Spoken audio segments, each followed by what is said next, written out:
कर दिया ना है ठीक है ना।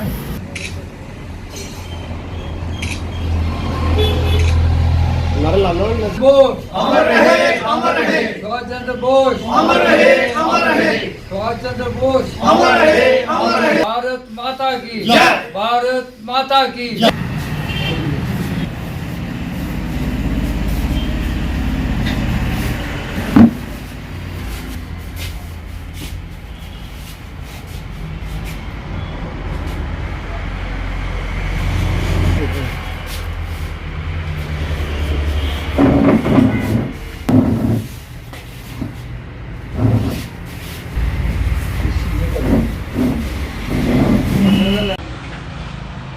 Balvir Singh Jasrotia, vice chairman exservicemen welfare association Kathua. आज हम सभी एकत्रित इसलिए हुए हैं कि हमारे नेताजी सुभाष चंद्र बोस जी की आज वर्ध एनिवर्सरी है और हम हर साल ये चीज़ जो है वो मनाते हैं और उनको याद करते हैं। और हम सभी अपने एक्सर्समैन जो सर्विंग पर्सन है, जहाँ हमारे जितने भी कठुआ डिस्ट्रिक्ट के सिविलियंस हैं, हम सभी की तरफ से नेताजी को आज भी श्रद्धांजलि देते हैं और भगवान से प्रार्थना करते हैं कि भगवान ऐसे सबूत, ऐसे नेता को हमेशा अपने चरणों में जगह देना और उनके जो रास्ते उन्होंने बनाए हुए हैं, जो देश के लिए उन्होंने काम किया हुआ, वो हम हमेशा याद रखें। और धन्य है उनकी माता पिता और उनके उस स्टेट का जहाँ कटक में उन्होंने अपना जन्म लिया। और स्टार्टिंग में ही उनकी हिस्ट्री में जो लिखा गया है कि वो स्टार्टिंग में ही 8th तक जो है जब वो पास किया उन्होंने, तो उसमें उनको ये महसूस हुआ कि हमें इस देश के लिए कुछ करना चाहिए। वहाँ लिख पढ़ कर जब उनकी इस तरीके की संभावना बनी कि मैं जहाँ कुछ नहीं कर सकता, तो वो वहाँ पर से निकलकर जापान में जाकर उन्होंने अपने पूरे जो हमारे हिंदुस्तानी वहाँ पर भारतवासी जो वहाँ पर कैदी थे उनसे मिलाप किया, जापान के लोगों से मिलाप किया, जापान की गवर्नमेंट से मिलाप किया और वहाँ पर उन्होंने अपनी आज़ाद हिंद फौज तैयार की। और उन सभी को हम उन्होंने यही बोला कि आप मुझे खून दो, मैं आपको आज़ादी दूंगा। और उसी की बदौलत उन्होंने एक अपना जीवन जो है वो देश के नाम कर दिया।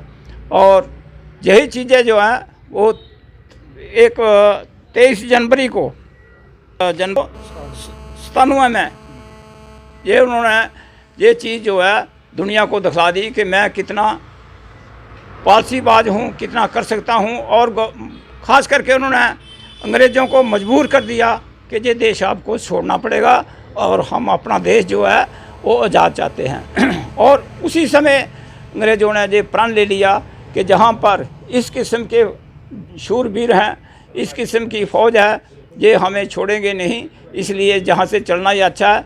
और वहाँ से उन्होंने प्रस्थान कर दिया और आज़ाद इनको करके छोड़ दिया।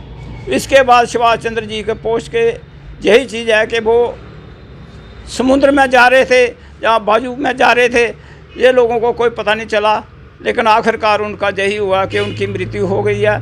पर उनका अभी तक भी जो उनका शरीर है, जहाँ उनकी बॉडी है, वो गवर्नमेंट को नहीं मिली, ना उसका पता चला।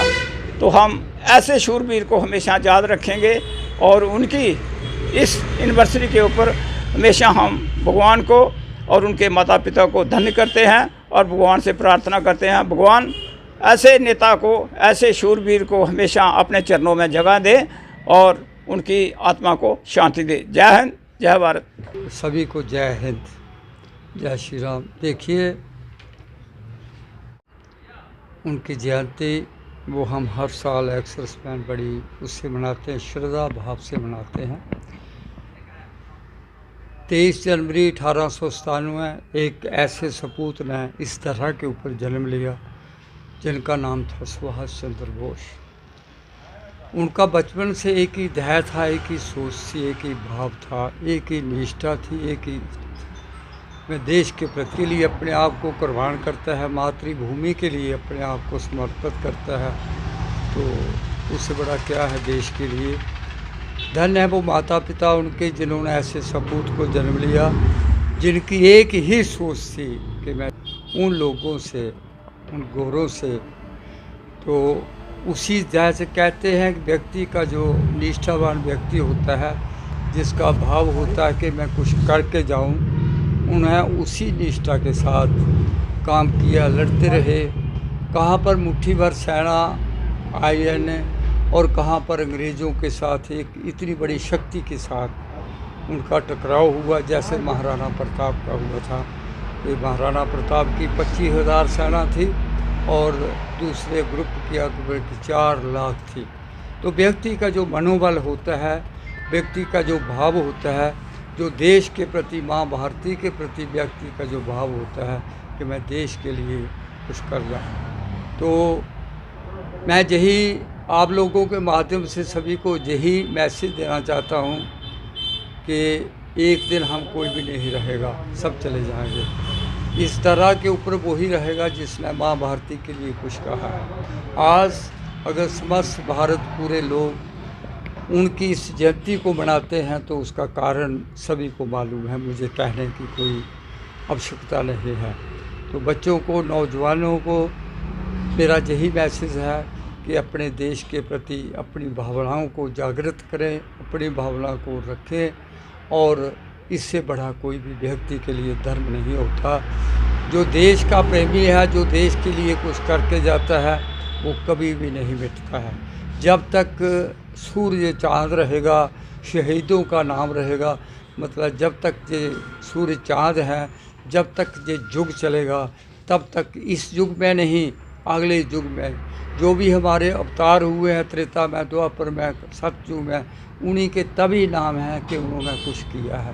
तो मेरी यही प्रार्थना है कि इन लोगों को नहीं भूलें, सभी को भूलें, क्योंकि उन्होंने अपनी नौजवानी को खोया है। उन्होंने ये नहीं देखा कि मेरे पीछे मेरे माता पिता हैं, मेरे पीछे कोई और भी है। उनका एक ही बहुत ही ध्येय था, एक ही सोच थी, एक उनका भाव था, वो था मेरी माँ भारती। तो उन्होंने कि माँ भारती के लिए ही सब कुछ किया है। जय हिंद।